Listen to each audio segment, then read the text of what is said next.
হুগলির বৈদ্যবাটী পৌরসভায় বিজেপি কর্মীদের বিক্ষোভ। পৌরসভায় দুর্নীতি সহ একাধিক অভিযোগ তুলে বিক্ষোভে সামিল বিজেপি। পরিস্থিতি সামাল দিতে ঘটনাস্থলে আসে শেওড়াফুলি ফাঁড়ির পুলিশ। পৌরসভার প্রবেশের গেট বন্ধ করে দেয় পুলিশ। উত্তেজনা ছড়ায়, গেট ঠেলে ঢোকার চেষ্টা করে বিজেপি কর্মীরা, কোনো মতে সামাল দেয় পুলিশ।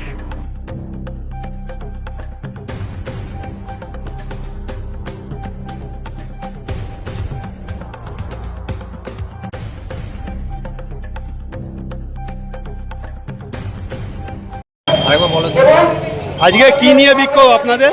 আজকে বৈদ্যবাটী পৌরসভায় 15 বছর ধরে দিনের পর দিন যে অন্যায় করেছে, যে দুর্নীতি করেছে, তার জন্য শ্রীরামপুর সাংগঠনিক জেলার নেতৃত্বে চাপদানি মণ্ডল 4 এবং চাপদানি মণ্ডল 3-এর সভাপতিদের নিয়ে এবং সমস্ত কর্মীদের নিয়ে আমাদের পৌরসভার যে দুর্নীতি তার বিরুদ্ধে আজকে ডেপুটেশন কর্মসূচি ছিল।